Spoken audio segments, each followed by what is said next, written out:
The courtroom clock ticked as I stood beside the man I once trusted as my husband, holding proof he'd hidden my cancer from me. As he avoided my eyes, expecting loyalty or silence like always, I folded my hands and kept my voice steady. While the ticking echoed between us, it reminded me how he'd spent months controlling my body with information I didn't have. The same sound followed my thoughts as I realized our marriage hadn't failed from love, but from power. That's when I told the judge what I'd done with the money my husband paid to protect himself. Still, the clock ticked, and I watched him learn that a relationship built on control always ends in truth. Before we start, I'd love to hear where you're watching from. If you enjoy the story, please hit like, subscribe, and join our community. It really helps us grow. The first time Eric called me his most dramatic patient in front of his colleagues, they laughed, and I laughed too, because it was easier than asking why my pain had become a punchline. We were standing in a hotel ballroom dressed up as a hospital fundraiser, all soft gold lighting and crystal chandeliers that hummed faintly with electricity. Everywhere I turned, there were clinking glasses, polished shoes, the low swell of conversation bouncing off linen-covered tables. The air smelled like expensive cologne layered over overcooked salmon. Eric had his arm around my waist, his hand resting possessively at my hip, like I was another accessory he wore when he needed to look settled and successful. Someone from radiology leaned in to say hello. A nurse I vaguely recognized tilted her head at me and smiled kindly. "How are you feeling after those headaches?" she asked, glancing at Eric. "I heard you've been dealing with a lot." I opened my mouth. I'd rehearsed this answer in my head all night. I was exhausted all the time. My legs felt heavy, like wet sandbags. I'd been bruising so easily I started wearing long sleeves without thinking about it. But before I could finish my first sentence, Eric laughed softly and cut in. "Hannah's always worrying," he said, warm and amused. "If she had her way, we'd scan her every time she sneezes." The group laughed on cue. Someone raised their glass and said, "Doctors' wives, right?" Like it was a shared joke, a category we all understood. Heat rushed to my face. I suddenly became hyper-aware of my body, how tired my smile felt, how tight my dress was across my ribs, how much I'd Googled symptoms at 3 a.m. and then felt ashamed about it. Eric's fingers tightened around my waist, just a little too hard. Not enough to hurt, enough to warn. "Drop it." I nodded and laughed again, smaller this time, and said something self-deprecating about being a worrier. The nurse's smile faltered for half a second, then smoothed back into politeness. The music swelled. The moment passed. Whatever I'd been about to say stayed lodged in my throat like a swallowed pill. In the car on the drive home, the city lights streaked across the windshield in white and red lines. Eric loosened his tie, sighing like he'd had a long, difficult night. My heels were off, my feet tucked under me, my head buzzing. "I felt dismissed back there," I said carefully, staring out the window, like I was a joke. He glanced at me, then back at the road. "You know how you get," he said, voice calm, almost bored. "It's better if I make it a joke. Otherwise, people think I'm neglecting you." The words twisted around each other in my head. I knew something about that explanation felt wrong, but I couldn't find the angle to grab onto it. By the time we pulled into our driveway, I was already second-guessing myself. Maybe I was too sensitive. Maybe this was just how doctors talked. At home, the house was quiet except for the hum of the refrigerator and the ticking of the hallway clock. I changed into sweatpants and went into my small studio, the one room that was entirely mine. Sketch pads stacked on the desk, a flickering lamp that I kept meaning to replace. I opened my laptop and tried to focus on a medical illustration contract, my stylus hovering over the tablet while waves of fatigue rolled through me. My shoulders ached, my eyes burned. I pushed through anyway. Eric popped his head in the doorway. "You shouldn't push yourself," he said, glancing at the screen like it was mildly offensive. "You look wiped." "I just need to finish this," I said. He nodded, satisfied, and disappeared. 20 minutes later, he reappeared to point out a spot I'd missed while cleaning the kitchen earlier. The tone was light, joking, but the message landed heavy. I apologized automatically. That night, lying in bed, the sheets felt heavier than usual. My legs throbbed, my chest tight like I couldn't get a full breath. Eric was already asleep, turned away from me, his phone glowing faintly on the nightstand before he silenced it. I stared at the ceiling and told myself I was lucky. Lucky to have a husband who was a doctor. Lucky to be taken care of. Lucky that someone so smart thought I was just overreacting. Now I understand how dangerous it is to confuse dismissal with reassurance. But that night, I let the belief settle in and hold me there, unaware of how much it was about to cost me. When I finally begged for a full workup, Eric smiled at me the way adults smile at children who insist there's a monster under the bed, patient, indulgent, certain. "Fine," he said, drawing the word out. "We'll do some labs to prove you're perfectly healthy." I wanted so badly to believe him that I nodded before he even finished the sentence. By then, the fatigue had settled into my bones like something permanent. I woke up tired. I went to sleep tired. At night, I'd peel the sheets off my skin because I was drenched in sweat, then wake up shivering. I told myself it was stress, deadlines, hormones, anything that sounded less dramatic than the fear buzzing at the back of my mind. One morning, it caught up with me. I was standing in the kitchen, the smell of coffee blooming as the machine finished brewing. I reached for my mug and the room tilted. Not spinning exactly, more like the floor slid sideways without warning. The mug slipped from my hand and shattered against the tile, the sound sharp and explosive. I grabbed the counter, heart racing, ears ringing. Eric came in fast, barefoot, irritation already written across his face. "What happened?" he asked, looking down at the mess. "I got dizzy," I said, crouching instinctively to pick up pieces, even though my hands were shaking. "Did you eat?" he asked. "Not. Are you okay?" "Not. Are you hurt?" "Just that." I shook my head. He sighed, the way he did when I forgot to switch the laundry. "You can't skip meals and then panic when you feel lightheaded," he said. He handed me a paper towel and told me to sit while he swept, clattering the broom harder than necessary. That was when I pressed him. Not gently this time. I told him I needed him to take me seriously, not just as a doctor, but as my husband.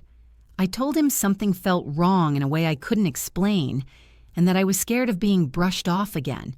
He hesitated, then agreed, like he was conceding a point in an argument he knew he'd already won.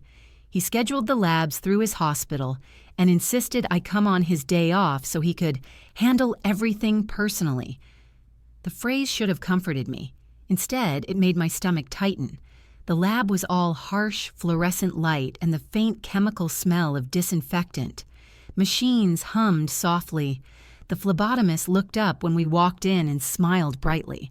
"Dr. Lewis," she said, with a warmth she didn't use for me. "Didn't know we had a VIP today." Eric chuckled. "Just my wife," he said, like that explained everything. She tied the tourniquet around my arm, tight and efficient, while making small talk with him about schedules and shared colleagues. I watched my blood fill the vials, dark and steady, and felt strangely invisible. My body, the subject of the room, my voice unnecessary. I felt special because of him, small because of it too. Dr. Patel did a brief exam afterward, friendly and rushed. She trusted Eric. Everyone did. Before I could ask her anything directly, Eric was already steering me into the hallway, a hand at my elbow. "We'll let you know," he said lightly. "Don't stress. It's probably anemia or stress. You work too much from home." "What about the night sweats?" I asked. "And the bruising?" He patted my shoulder, a gesture meant to soothe, not answer. "Let's not get ahead of ourselves." Days passed. Each time my phone buzzed, my chest tightened. When I finally asked if the results were back, Eric waved his phone like it was a prop. "Everything's basically fine," he said. "Slight anemia. I'll email Patel about iron supplements." "Can I see the report?" I asked. "There's nothing to see," he replied easily. "You'll just Google yourself into a spiral." That night, I sat at my computer while Eric showered. The water ran, the fan hummed, and his off-key singing floated down the hallway like everything was normal. I pulled up the patient portal Dr. Patel's office had once helped me set up and typed in my login, invalid password. I tried again. Same message. From the bathroom, Eric laughed at something on his phone, water still running. I stared at the screen, my reflection faint in the dark glass, and felt a quiet click of realization settle in my chest. He must have changed it. For my own good. Now I know that reassurance without transparency isn't comfort, it's control. And sitting there in the glow of my laptop, locked out of my own body's information, something inside me started paying attention. The morning I found the lump, Eric's first reaction wasn't concern. It was irritation, sharp and immediate, that I'd worked myself up over nothing again. I was standing in the bathroom, barefoot on the cold tile, the mirror fogged slightly from Eric's shower. Harsh morning light bounced off the white walls, making everything look too bright, too honest. I was half awake, absently rubbing lotion into my skin, when my fingers brushed against something that didn't belong there. High on my left breast, small, hard, unmoving. The air left my lungs so fast it felt like a punch. I touched it again, slower this time, pressing gently, then harder. It didn't disappear. My heart started to thud in my ears. I called Eric's name, my voice already shaking, and he came in still toweling his hair, damp and distracted. "What?" he said. I guided his hand to the spot, my own fingers trembling. "Right here. Do you feel that?" He sighed before he even touched me, like I'd interrupted something important. He palpated it quickly, professionally, the way he might examine a stranger in a hallway consult. No tenderness, no pause. Then he shrugged. "Could be a cyst," he said. "Could be dense tissue." I stared at him, waiting for more. For reassurance that didn't sound dismissive, for concern that matched the fear blooming in my chest. "Don't start Googling," he added, already stepping back. "You'll have yourself half buried by lunchtime." My mouth felt dry. "Could it be cancer?" He snorted, actually laughed, like I'd said something naive. "Statistically? Highly unlikely at your age with no family history. We just did labs. You're fine." He leaned down and kissed my forehead, brief and final, like he was closing a chart. Then he walked out, leaving me alone with the mirror, my hand still pressed to the spot he'd just minimized out of existence. All day I couldn't stop touching it. Through my shirt, in the car, sitting at my desk, each time it felt the same. Solid. Real. That night, over dinner, the smell of garlic and butter hanging heavy in the air, I brought it up again. "It feels bigger," I said quietly. "I swear it does." Eric's fork clinked sharply against his plate. He looked up at me, eyes cool. "Hannah, you have to stop." "Stop what?" "Second-guessing me," he said. "I have years of training. You have, what, YouTube med school?" He shook his head like he was embarrassed for me. "It's insulting when you act like you know better." The word insulting landed hard. I shrank back into my chair, cheeks burning. I apologized without fully understanding why. Later that night, I was in the bedroom folding laundry when I heard his office door close. The house went quiet in that way it only did when Eric was on the phone. I wasn't trying to listen, I just did. "No," he said, voice low, controlled. "She doesn't know anything." I froze. A pause. Papers rustling. "Just keep it on my inbox for now," he continued. "I'll talk to Patel myself." He said my name then, casually, like a case file. The door was slightly ajar. I stood there with a warm towel in my hands, my skin prickling, my pulse loud in my ears. Something cold slid into place inside me. I backed away before he could see me, my heart racing like I'd been caught doing something wrong. That night, after he fell asleep, I took out a notebook from my desk drawer, the one I used for project sketches, and turned to a blank page. I wrote down the date of the blood work, the morning I found the lump, his exact words in the bathroom, his tone at dinner, the sentence I'd heard through the door. It felt paranoid, dramatic.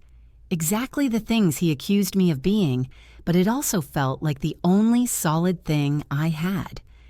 Now I understand that when someone keeps telling you you're imagining things, writing them down becomes an act of survival.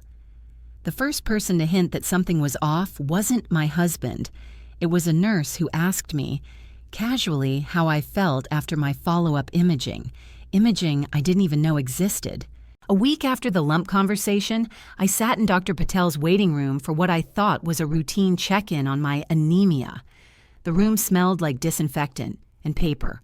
Old magazines fanned across a low table, their glossy covers curling at the edges. A TV murmured a daytime talk show no one was watching. I signed my name on the clipboard, my hands cold, my pen slipping slightly because my fingers felt clumsy lately. When they called my name, my stomach tightened with that familiar mix of hope and dread. The exam room was small and too bright, fluorescent lights humming overhead. I perched on the paper-covered table, the crinkle loud in the quiet space, my feet swinging an inch above the floor. The nurse came in smiling, efficient, scrolling through my chart on a tablet. She wrapped the blood pressure cuff around my arm, Velcro ripping softly. "So," she said, still looking at the screen, "any reactions after your mammogram and ultrasound?" My heart stopped. "I didn't have one," I said, the words coming out uneven. I laughed a little, automatically, like I must have misunderstood. "I think there's been a mix-up." She frowned, finally looking up at me. Her fingers paused mid-scroll. "Huh," she murmured, eyes moving back and forth across the tablet. "It says here, discussed with spouse, patient's physician." She tilted her head. "Dr. Lewis must have coordinated it internally. Maybe he planned to bring you in at the hospital." She sounded puzzled but not alarmed, like this was a minor administrative hiccup. She tapped the screen a few more times, then smiled again. "He probably just wanted to streamline things." I nodded, even though my pulse was pounding so hard I could hear it in my ears. Streamline, coordinate, handle, all words that had been used on me lately instead of explain. Dr. Patel came in a few minutes later, cheerful and brisk. She asked how I'd been feeling, if the fatigue was any better. When I brought up the lump again, my voice careful but firm, she waved a hand gently. "Oh, Eric mentioned that," she said. "I understood it was already being handled." "Handled how?" I asked. She hesitated, then said, "He asked that any results be sent directly to him to avoid confusing you. Given his expertise, that seemed reasonable." The room felt suddenly very small. My cheeks burned. Confusing you. Like I was a child who couldn't be trusted with my own information. I sat there nodding while she wrapped things up, my questions shrinking inside me, unanswered. On the drive home, my hands shook on the steering wheel. I called Eric as soon as I pulled out of the parking lot. He answered on the second ring. "The nurse asked me about imaging," I said, not bothering with a greeting. "She said I had a mammogram and ultrasound." There was a pause, then a sigh. "It was a scheduling mix-up," he said. "She misspoke." "She said it was in my chart," I pressed. "Hannah," he said, irritation creeping in, "you're reading way too much into clerical errors. Hospitals are chaotic. That's why I handle things. I'll take care of it." The phrase landed like a door closing. He changed the subject, asked what I wanted for dinner, and by the time we hung up, I felt foolish for pushing. Again. That night, sleep wouldn't come. The house was quiet except for the low hum of the refrigerator and the distant whoosh of cars passing outside. I sat at my desk and pulled out my old laptop, the one I'd used before Eric started helping with my medical stuff. It took longer to boot up, the fan whining like it was annoyed to be disturbed. I searched my inbox, scrolling back months, until I found an email from Dr. Patel with a PDF attached. Lab results, numbers, reference ranges, my name at the top. It was the last time I remembered seeing my own medical information without it being filtered through Eric first. I stared at the screen, realizing with a cold, sinking clarity that I didn't actually know what my body had been doing for weeks, maybe longer. Now I understand that confusion isn't accidental when someone benefits from you not asking questions. And sitting there in the glow of that old laptop, I felt the certainty settle in. Something was very wrong, and it wasn't just my health. When Dr. Hernandez slid the printed pathology report across her desk toward me, the room went very quiet. I saw her lips moving, heard the soft cadence of her voice, but the words didn't land. My eyes were locked on one line, bold and clinical, like it belonged to someone else's life. Invasive carcinoma, dated 3 months earlier. My breath hitched so hard it felt like my chest collapsed inward. I scanned down the page, desperate for context, for a correction, for anything that would tell me I was misreading it. That's when I saw the note beneath the diagnosis, typed neatly like an afterthought. Results discussed with spouse. Patient not yet informed. I felt heat rush to my ears. The edges of the paper blurred. I looked up, then back down, then up again, like the words might rearrange themselves if I blinked enough times. Mia was sitting beside me, close enough that our knees touched. The small oncology office smelled faintly of coffee and antiseptic, the kind of neutral scent designed not to offend anyone. Beige walls, a small plant by the window, a box of tissues within reach, like they already knew. Dr. Hernandez watched me with a careful gentleness, the kind reserved for moments that divide a life into before and after. I was there because Mia wouldn't let it go. She'd stood in my kitchen days earlier, arms crossed, listening to me explain Eric's version of events, and finally said, "Forget Eric. You need someone who's your doctor, not your husband." She helped me request my records directly from the hospital. No routing through Eric. No handling it. It took phone calls, forms, waiting. But eventually, the records arrived. All of them. Dr. Hernandez tapped the page lightly, anchoring me back to the room. "I want to walk you through this," she said. Her voice was steady, controlled, professional. She flipped through the file. Abnormal blood work, imaging orders I'd never been told about, and then the biopsy report. She highlighted a line with her pen. "Left breast core biopsy," she read. "Invasive ductal carcinoma, stage Y." The date stared back at me. 3 months ago. My vision tunneled. I thought of the bathroom mirror, the kitchen floor, the notebook in my desk drawer. I felt like I was watching my own life from a few feet outside my body. "There's a comment here," Dr. Hernandez continued, her jaw tightening almost imperceptibly.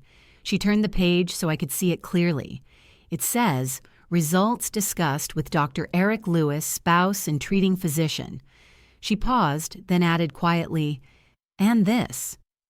Plan, monitor, delay patient notification until after upcoming board exams per MD preference." My name was printed at the top of the page. My husband's decision sat at the bottom. "No," I whispered. "No one told me. No one said cancer." The word felt sharp and unreal in my mouth. Is this a mistake?" Dr. Hernandez shook her head slowly. There was outrage there, barely contained beneath her calm. "You should have been informed immediately," she said. "You should have been given options. This is not standard. This is not acceptable." Mia's hand tightened around mine. I hadn't realized I was shaking until that moment. Dr. Hernandez leaned forward. She explained that we needed updated imaging right away, new scans, proper staging. She was honest, but careful. Yes, it still appeared to be early stage. Yes, it was treatable, but no, we hadn't just lost nothing. "We lost time," she said gently. "Time." I thought about all the nights I'd spent apologizing for being dramatic, all the moments I'd swallowed questions because Eric told me to trust him, time he'd known, time he'd chosen, protecting me or protecting himself. I nodded through the rest of the appointment, signing forms, answering questions, absorbing instructions like I was underwater. When it was over, I walked out of the clinic clutching the report to my chest, like proof that I wasn't crazy. The hallway lights were too bright. The sound of my own footsteps echoed. Mia wrapped an arm around my shoulders and guided me toward the exit. Outside, the air felt sharp and cold in my lungs. I didn't cry. I felt something heavier than fear, something that dropped straight through me like a trapdoor opening. Betrayal so complete it rewrote my past in real time. I pulled out my phone and typed one line to Eric. "I have my pathology report." Then I turned the phone off. Now I understand that betrayal doesn't always announce itself loudly. Sometimes it arrives quietly, printed in black ink, with your name at the top and someone else's choices at the bottom. When I confronted Eric with the report, he didn't deny hiding it. He denied that it was wrong. "I was protecting you," he said, standing in the kitchen like this was a normal conversation, like he expected a thank you instead of what was burning its way up my throat. We sat at the kitchen table with the pathology report spread between us, the pages slightly curled where my fingers had gripped them too tightly. The overhead light buzzed faintly. The wall clock ticked so loud it felt intentional, like it was counting out something I'd lost. Eric picked up the report and scanned it, his jaw tightening as his eyes moved down the page. He exhaled slowly, controlled. "I wanted to wait until we knew more," he said. "Why would you go behind my back like this?" Behind his back. The words landed crooked. I slammed my palm flat against the table, the sound sharp and final. "Why does it say delay patient notification?" I demanded. "Why did 3 months of my life pass with you knowing I had cancer while I thought I was just tired?" My voice cracked on the word cancer. Eric flinched, not with guilt but with irritation, like my tone was the real problem here. "Hannah," he said, rubbing his temple. "It was early. Sometimes we overdiagnose. You know that. I didn't want to scare you over something that might turn out to be nothing." "Nothing?" I laughed, a broken sound. "It has a stage, Eric. It has a name." He leaned back in his chair, crossing his arms. "I had high-risk patients, boards coming up. I was stretched thin. I made a judgment call." A judgment call. Like he'd decided to change a route home. Not my body, not my future. "You don't get to make judgment calls about my life without telling me," I said. My hands were shaking now, heat crawling up my neck. When I told him Dr. Hernandez had called it malpractice, his demeanor shifted instantly. The concern vanished, replaced by something cold and dismissive. He scoffed. "She's overly cautious," he said. "That's how they cover themselves." He waved a hand. "And Mia, she's been filling your head with worst-case scenarios since day one. She's not objective." There it was. The speed of it almost took my breath away. Discredit the doctor. Blame my friend. Question my stability. The gaslighting was so smooth it might have impressed me if it hadn't been aimed straight at my chest. I swallowed hard. "Are there any other tests I haven't seen?" I asked. "Any other decisions you made about my body without me?" He didn't answer right away. It was just a fraction of a second, barely a pause. But I saw it. The calculation. The internal weighing of how much to say. Then he looked me in the eye and said, "No." Something inside me went very still. I nodded slowly, like I accepted it, like I believed him. But in that quiet space between us, something fundamental snapped. I stopped believing him. About anything. That night, he slept on the couch, telling me he wanted to give us space. I listened to him settle in, the cushions shifting, the TV murmuring low before it clicked off.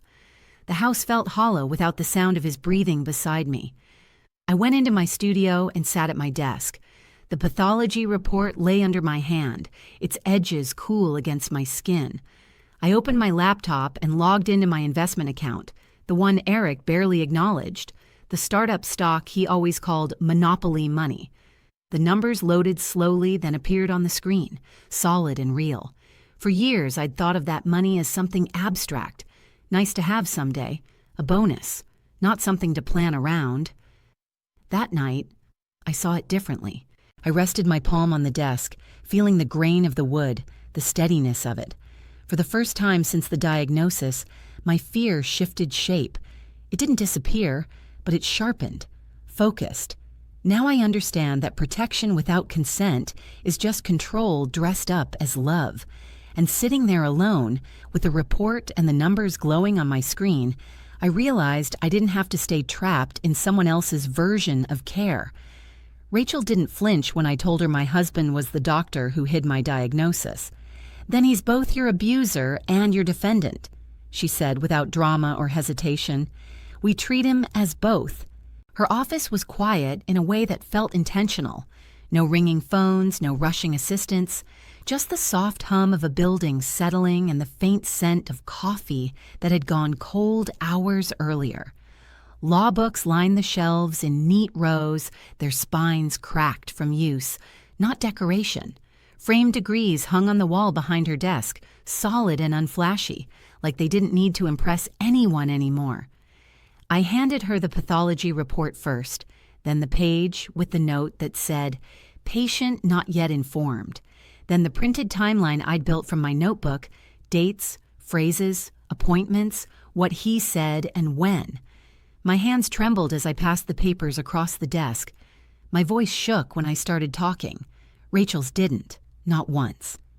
She read everything slowly, carefully, like each word mattered. She didn't interrupt.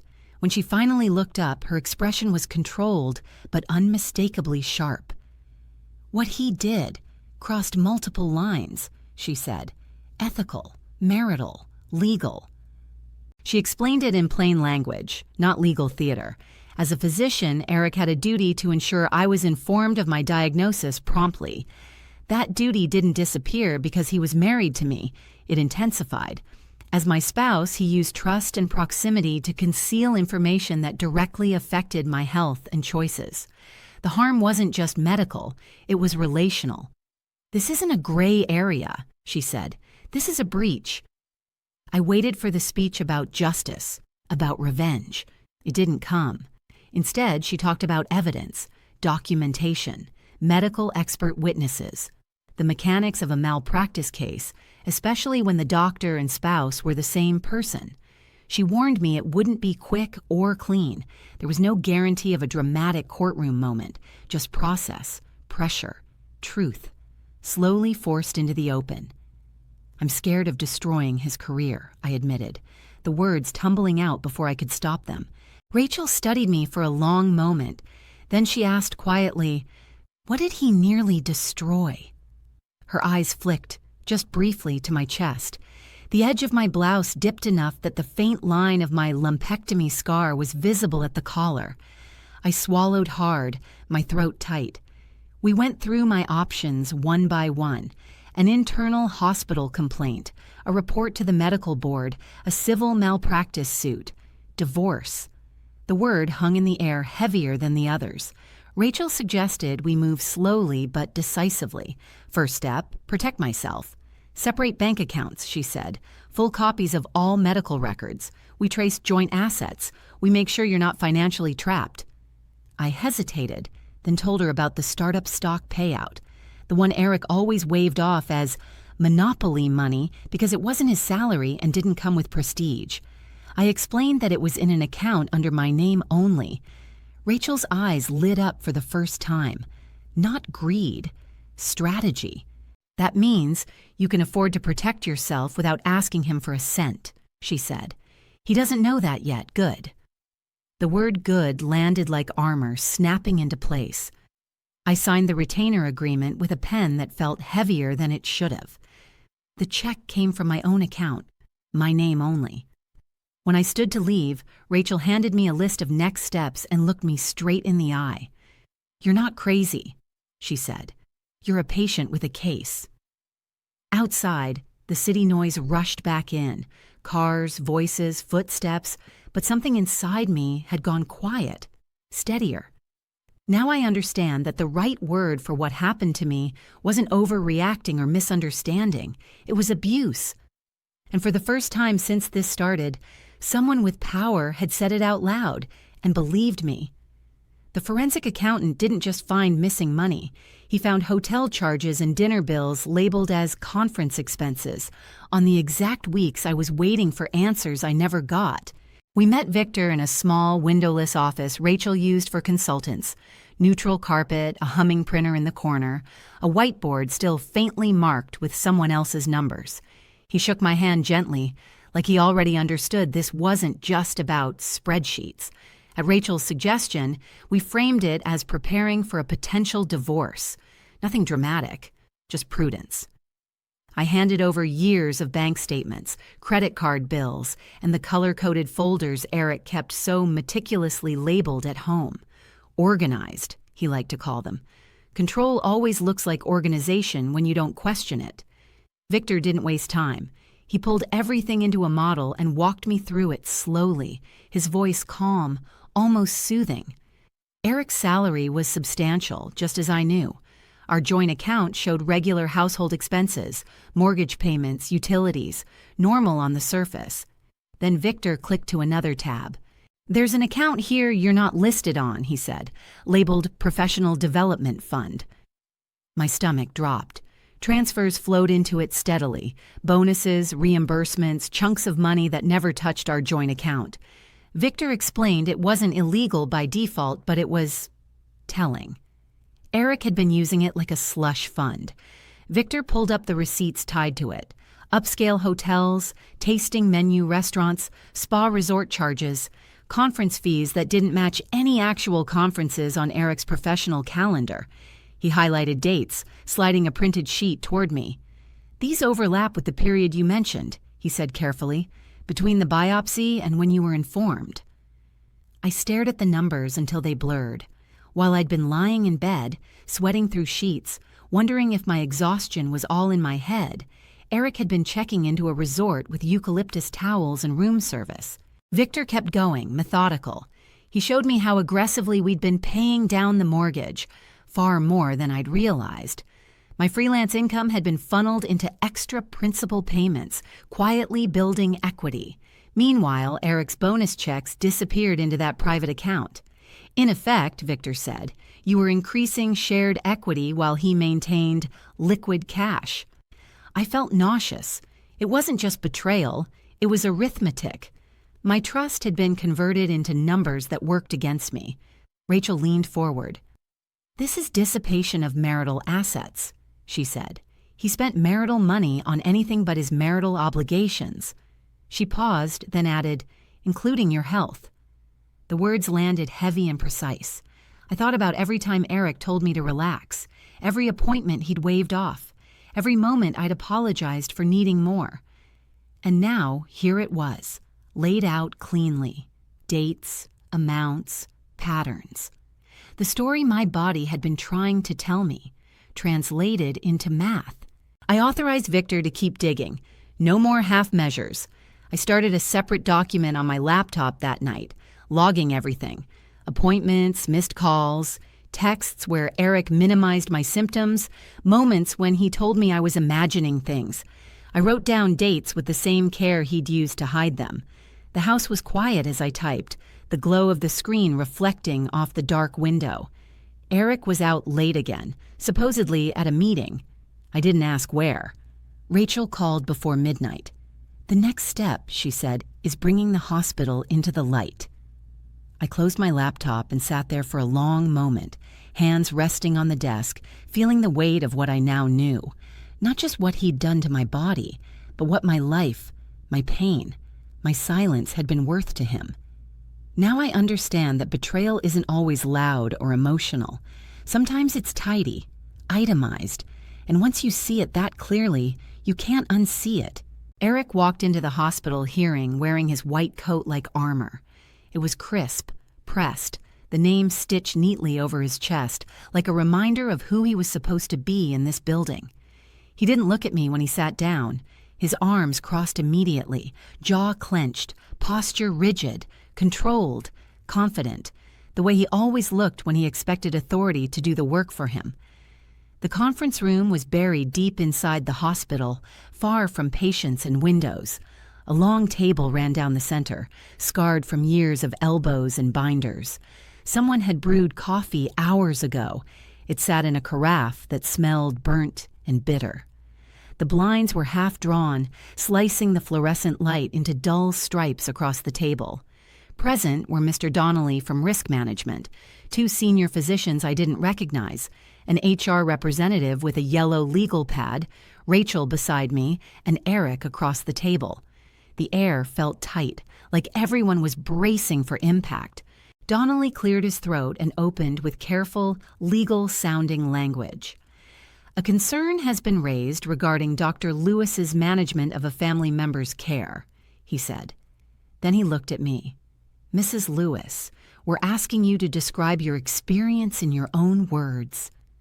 My hands shook when I picked up my timeline. I could feel Eric's eyes on me now, sharp and warning. But my voice surprised me. It came out clear. I walked them through it. The fatigue, the blood work, the lump, the appointments I thought I was having versus the ones I wasn't told about, the biopsy I didn't know existed, the 3 months that passed while I was told I was anxious, dramatic, fine. Eric interrupted almost immediately. This is more complicated than that, he said. She's misinterpreting clinical nuance. I kept going. He jumped in again. Her emotional state at the time. Rachel raised a hand slightly, calm. Let her finish. Eric leaned back, exhaling through his nose, like this was an inconvenience. One of the senior doctors shifted in his seat. Another glanced down at the table. They all knew this move. The emotional woman. The unreliable narrator. When I finished, the room was quiet except for the hum of the lights. Rachel slid the pathology report into the center of the table. Her finger rested deliberately on one line. I'd like to direct everyone's attention here, she said. This note. Donnelly leaned forward and read aloud, slowly. Results discussed with Dr. Eric Lewis, spouse and treating physician. Plan. Delay patient notification. His lips thinned. Eric jumped in quickly. That's being taken out of context. I was trying to shield her until we were sure of staging. I planned to bring her in. She has anxiety. Immediate disclosure would have been risky. One of the senior oncologists spoke then, quietly but firmly. We do not do that. Ever. Not like this. The words landed hard. Donnelly nodded once, then opened a folder. There's also an email we need to discuss, he said. Dr. Lewis, this was obtained through the hospital system. He read it aloud, Eric joking about having bad news I'm parking until after boards, referring to me as my home case. The temperature in the room seemed to drop. Even the HR rep stopped writing. Rachel didn't raise her voice. She didn't need to. We are pursuing a malpractice claim, she said evenly. We have retained outside medical experts prepared to testify that Dr. Lewis's actions deviated significantly from the standard of care. She paused, then added, additionally, financial records indicate Dr. Lewis prioritized personal travel during the delay window. Eric's head snapped toward her. That's irrelevant, he said sharply. Donnelly looked at him. It speaks to judgment. There was a long silence. Finally, Donnelly folded his hands. Pending the outcome of this investigation and a formal board review, he said, Dr. Lewis will be suspended from direct patient care. His clinical privileges will be limited. He will be removed from oncology cases, effective immediately. No one spoke. Eric's face changed. Not anger, not dismissal, something closer to shock. The white coat suddenly looked too big on him, like a costume worn to the wrong event. When the meeting adjourned, chairs scraped softly against the floor. Papers were gathered. No one made small talk. I stood up on legs that still felt unsteady. I was still scared, still sick, still facing scans and treatments and scars that hadn't finished forming. But as I walked out of that room, Rachel's hand light at my back, I understood something with a clarity that steadied me. For the first time, Eric was on the defensive in a system he thought he controlled. Now I know that authority only works when everyone agrees to believe in it. And walking down that hospital hallway, the white coat trailing behind him, it was clear. It didn't shield him from the truth anymore. After the hearing, Eric didn't apologize. He didn't even pretend to reflect. Instead, he started telling anyone who would listen that his ungrateful wife was trying to cash in on a misunderstanding. It began almost immediately. He moved his things into the guest room with unnecessary force, drawers slammed hard enough to rattle the picture frames in the hallway. At night, I lay in our bed, listening to him pace on the other side of the house, his footsteps sharp against the hardwood. He took phone calls loudly, like he wanted me to hear. "I can't believe she's doing this to me," he said one night, voice raised, the word "me" stretched thin. "She's blowing it completely out of proportion." Another call, another version. "This could ruin everything I've worked for, everything." He said betrayed a lot, as if he were the one ambushed, as if the timeline didn't exist, as if my body hadn't been the collateral. A few days later, the calls started coming to me. Mutual friends, careful voices, pauses before questions. One friend asked if we could talk honestly, which meant she'd already decided something about me. She said Eric told her I'd gone behind his back, that I'd weaponized his position at the hospital because I was bitter about his hours and his ambition. "He says you're taking it really far," she added gently. "Are you sure this is what you want?" The shame hit me the way it always had, automatic, familiar, heavy. My first instinct was to explain myself, to soften the truth so other people could sit comfortably with it. I felt 12 years old again, standing in trouble I didn't fully understand. Instead, I thanked her for checking in and ended the call. That night, I sat at my desk under the soft glow of my lamp and drafted a short email. I sent it only to close family and a small circle of friends. People who mattered, people whose silence or support would actually affect me. I kept it factual. No adjectives, no accusations.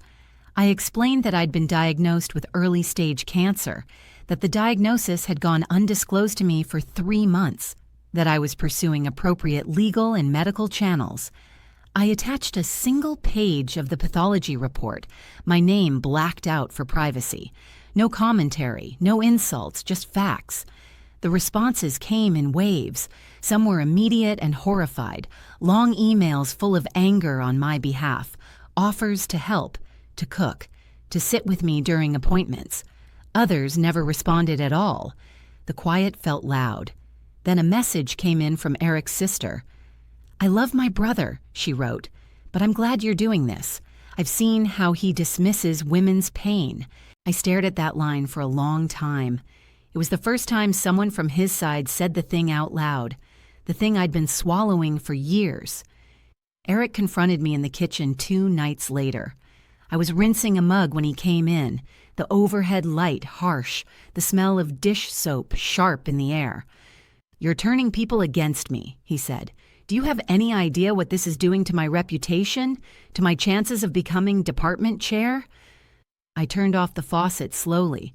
"Your choices did that," I said. He laughed, short and disbelieving. "You're cold," he snapped, "calculating." The word hung between us, absurd and telling, calculating, as if I were the one who'd calculated how long he could delay telling me I was sick, as if I were the one who'd weighed my fear against his convenience. I walked past him without another word. When I told Rachel about the smear campaign, she didn't sound surprised. "Let him talk," she said. "Every time he minimizes what he did, he gives us more to show a judge about his attitude toward your life." So I stopped responding. I started saving screenshots instead. Texts where he framed himself as the victim, messages where he accused me of overreacting. Each one felt like another piece snapping into place. Now I understand that when someone loses control of the truth, they try to control the story. And as the house filled with slammed doors, loud phone calls, and his version of events echoing through it, I realized something unsettling and steady at the same time. He needed the noise. I didn't. When the process server handed Eric the divorce papers in the hospital parking lot, he texted me 2 minutes later. "You'll never survive without me." I was sitting at my desk at home, the late afternoon light slanting through the window, dust motes drifting in it like they didn't know anything had changed. I stared at the message for a long moment, then opened my investment account. The numbers loaded slowly, then settled into place. Solid, unmoved by his opinion. Watch me, I thought. Rachel filed the divorce that same week. The petition cited extreme emotional abuse, medical negligence, and financial misconduct. When she showed me the draft, it was thicker than I expected. A stack of paper dense with dates, dollar amounts, and Eric's own words quoted back to him. Nothing dramatic, just facts arranged so they couldn't be ignored. Eric came home that night furious. He stormed into the house, waving the papers like a weapon, his face flushed, eyes bright with the kind of anger that needed an audience. "You're really throwing away our marriage for this," he demanded, "because some lawyer filled your head with dollar signs?" I stood in the kitchen, the counter cool under my palms. "I'm protecting myself," I said. He laughed sharply. "No, you're being greedy." He launched into a familiar script. His income, his benefits, his status, all the things he'd always used to remind me who was supposed to feel secure in this marriage. He told me I couldn't afford to leave him, that I'd never manage on my own. He gestured dismissively toward my studio. "Your freelance work is hobby money," he said. "That's not a real plan." When I mentioned the startup stock payout, his mouth twisted into a smirk. "That little thing? That's not real wealth." I didn't argue. I didn't need to anymore. In Rachel's office a few days later, she walked me through what the divorce might actually look like. The house, his retirement accounts, my separate investment account, potential damages tied to the malpractice case. It was complicated, full of contingencies and legal language that made my head ache, but it wasn't hopeless. "He's not the only one with earning power here," Rachel said calmly. "And he's not the only one who made sacrifices in this marriage." Eric hired an aggressive lawyer who wasted no time reframing the narrative. According to them, my inheritance and startup payout meant I didn't need spousal support. Eric's career, they argued, was already suffering because of my actions. They floated a lowball settlement if I agreed to drop the malpractice claim. Rachel slid the offer across the table to me. "It's meant to scare you," she said, "and to protect him." I looked at the number, then at my hands resting in my lap. They were thinner now, my veins more visible, evidence of the treatments I was still going through quietly, steadily. "No," I said. That was it. No speech, no justification. We moved forward toward court. In the meantime, I kept seeing Dr. Hernandez. The oncology clinic became familiar. The beeping machines, the smell of antiseptic, the way the chairs were arranged so no one had to make eye contact if they didn't want to. My hair started to thin. I found strands on my pillow in the shower drain. My body felt tired in a deep, cellular way, but my will sharpened. Each appointment I logged, each legal document I signed, each time Eric underestimated me, assuming money and fear would do what his authority no longer could. Now I understand that the thing he miscalculated wasn't my finances. It was my threshold. And as the court date crept closer, with my body fighting one battle and my life fighting another, I knew this much for certain. I wasn't leaving because I could afford to. I was leaving because I couldn't afford not to. When Eric's malpractice insurer finally offered a settlement, he called it more than generous, like the words tasted sour in his mouth. I signed the paperwork later that night, alone at my desk, thinking, you have no idea what generous looks like. It took months to get there. Emails that went nowhere, calls returned days late, offers framed like favors. It all ended in mediation, in a bland conference room that smelled like burnt coffee and recycled air, the kind of room designed to make everyone tired enough to compromise. We sat around a long table, me and Rachel on one side, Eric and his malpractice attorney on the other, a neutral mediator at the head. Eric didn't look at me. He kept his eyes fixed on the legal pad in front of him, pen tapping in sharp, irritated beats. The insurer's lawyer did most of the talking. He acknowledged there had been a delay in disclosure and said the phrase I'd come to hate most. Communication could have been better. He said it like that was the entire problem. Still, he slid a number across the table, substantial enough to make Eric stiffen. To resolve this without trial, the lawyer added quickly. Then came the part Eric hadn't expected. A portion of this settlement, the lawyer said, will be paid directly by Dr. Lewis as individual responsibility. Eric looked up sharply. Absolutely not, he said. I did nothing wrong. The mediator held up a hand. Calm. Neutral. This is standard in cases where it was a judgment call, Eric snapped. I'm not paying out of pocket for that. His attorney leaned in close and murmured something I couldn't hear. Eric's jaw clenched. He glanced toward me for the first time, eyes hard like this was somehow my doing. You can refuse, his attorney said more loudly now, and take your chances with a jury. The word jury hung in the air. Eric went quiet. The pen stopped tapping. After a long pause, he nodded once. Sharp, reluctant. The negotiations shifted to how the settlement would interact with the divorce, what counted as marital property, what qualified as personal injury damages. Eric's lawyer tried to blur the lines, to pull as much of it as possible into the shared pot. Rachel didn't let him. She pushed hard for the portion tied directly to my pain, my delayed treatment, my lost time. That money compensates her body, she said evenly, not the marriage. The mediator leaned our way. When it was over, when the numbers were finalized and the language tightened into something enforceable, the papers were placed in front of me. I signed slowly, my hands steady. A significant chunk of that money, Eric's personal payment, plus a portion of his share in our divided assets, was no longer under his control. Rachel gathered the papers and looked at me. Have you thought about what you'll do with it? I smiled faintly. More than he has. Eric stood and left without a word. A week later, quietly, without announcements or dramatic gestures, I met with an estate attorney. Her office smelled like lemon cleaner and old books. We talked in low voices, precise language.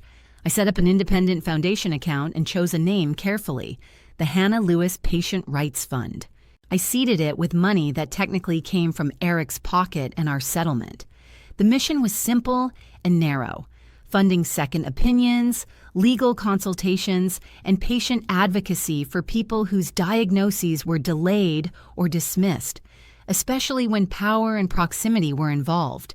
I signed the documents and slid them back across the desk, feeling something inside me settle. I didn't tell Eric. Not yet.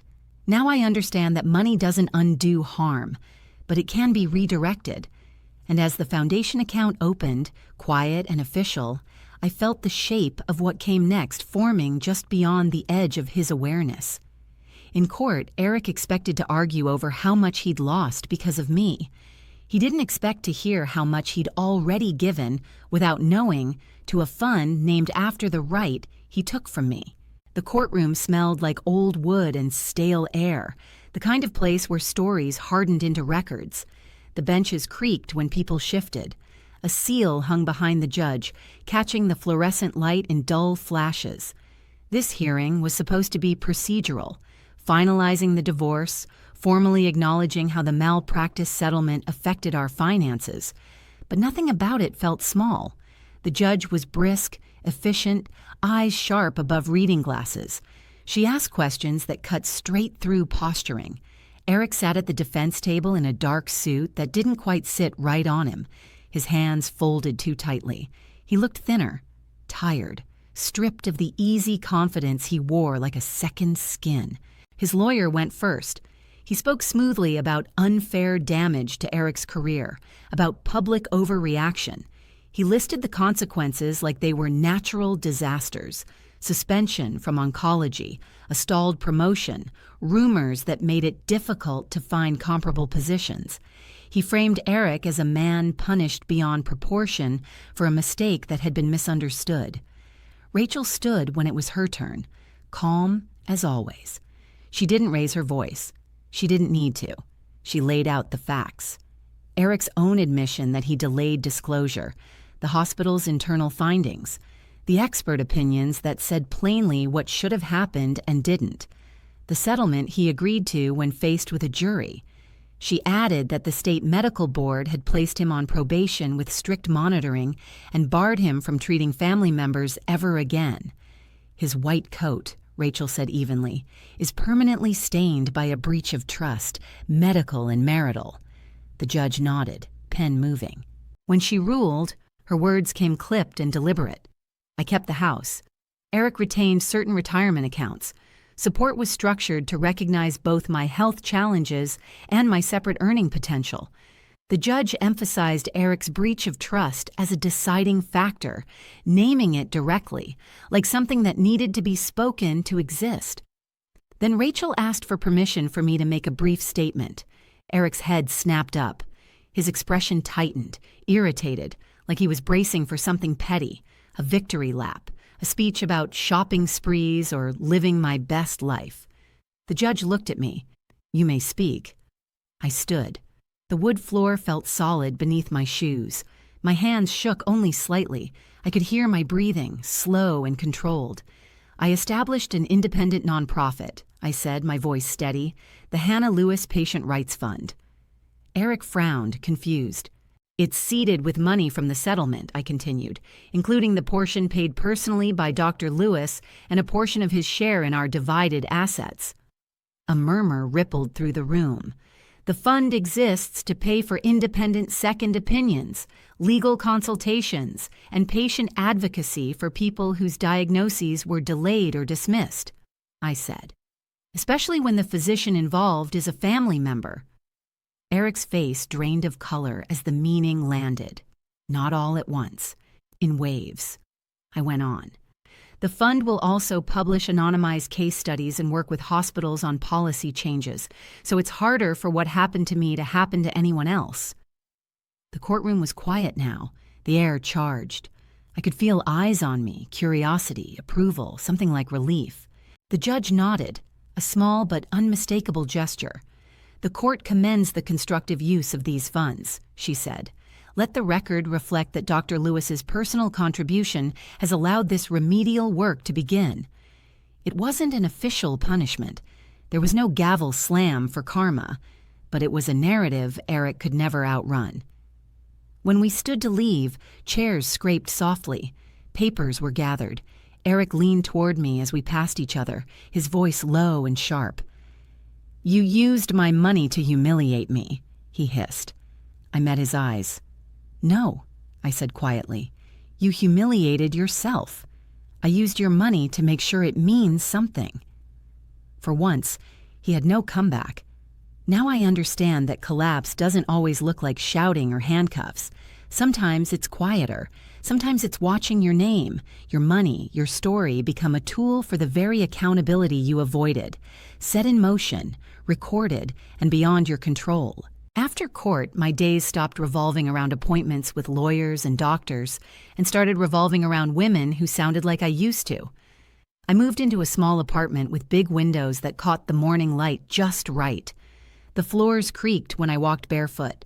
I filled the space slowly. Plants on the windowsills, a wide desk near the window, a soft chair that didn't make me feel like I needed to apologize for resting.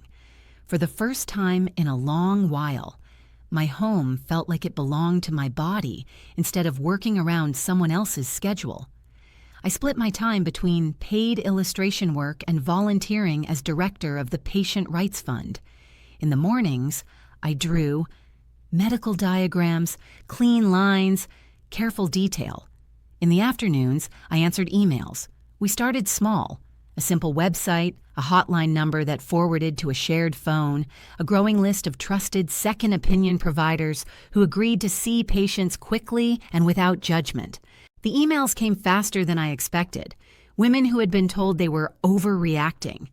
People whose test results were lost. Patients brushed off by spouses in medicine who insisted they were being handled. The language was familiar enough to make my chest tighten. I couldn't fix everything. I couldn't rewind time. But I could write back and say the words that would have changed everything for me. "You're not crazy." I could tell them how to request their records, who to call when someone stonewalled them, how to get another set of eyes on their scans. Sometimes all I did was listen. Sometimes that was enough to steady someone long enough to keep going. Dr. Hernandez joined us occasionally for webinars, explaining patients' rights in plain language, no jargon, no condescension. Rachel did a session on documentation, what to save, how to ask questions in writing, what red flags to watch for. I stayed mostly behind the scenes, but every so often I shared my story carefully, without naming Eric or his hospital. I focused on the process, not the spectacle. My health stabilized, regular scans, follow-ups that didn't feel adversarial, an exercise routine that respected my limits instead of punishing them. The scar on my chest faded from angry red to pale silver. It never disappeared, but it stopped feeling like an open wound. It felt more like punctuation, a mark that changed the sentence without ending it. Through Mia, I heard bits and pieces about Eric. He was working in a smaller clinic now, not oncology, no department chair. His dream of being nationally recognized had quietly evaporated. Some patients Googled him, found summaries of the board actions, and chose someone else. That was their right. On quiet evenings, I sat by the window with a cup of tea, steam curling up toward the glass, and reviewed the foundation's reports. The numbers weren't huge, no dramatic spikes, but they were steady. Grants approved, consultations funded, second opinions paid for. Every dollar that had once come from him now flowed toward people he used to dismiss. Sometimes I thought about the woman I'd been, sitting at a kitchen table doubting her own body because someone else spoke louder. I wished I could reach back through time and tap her on the shoulder, tell her to trust the quiet voice that kept asking questions. Now I understand that healing isn't a clean arc. It's built in increments. Emails answered, boundaries kept, systems changed one policy at a time. And as I turned off the light each night in an apartment that was entirely mine, I felt something settle into place. I wasn't living beyond his chart out of spite. I was living there because it finally told the truth about me. My husband hid my cancer results. For months, he walked around with knowledge about my body that I didn't have. He thought that made him powerful. It didn't. It just made him dangerous. I sat at my desk in the late afternoon, the light slanting in through the window and catching on the faint silver line beneath my shirt. The scar was barely visible now unless the light hit it just right. My laptop was open to an email I'd read 3 times already, my chest tightening a little more each time. Because of your fund, I got a second opinion. They caught my tumor early. Thank you for not giving up. I let my hands rest on the keyboard and listened to the quiet of my apartment, the distant traffic, the soft tick of the clock, my own breathing steady and unremarkable, ordinary, hard-won. I thought about the Hannah who used to lie awake at 2 a.m, staring at the ceiling, cataloging every ache and wave of exhaustion, then talking herself out of it because everyone around her said she was overreacting.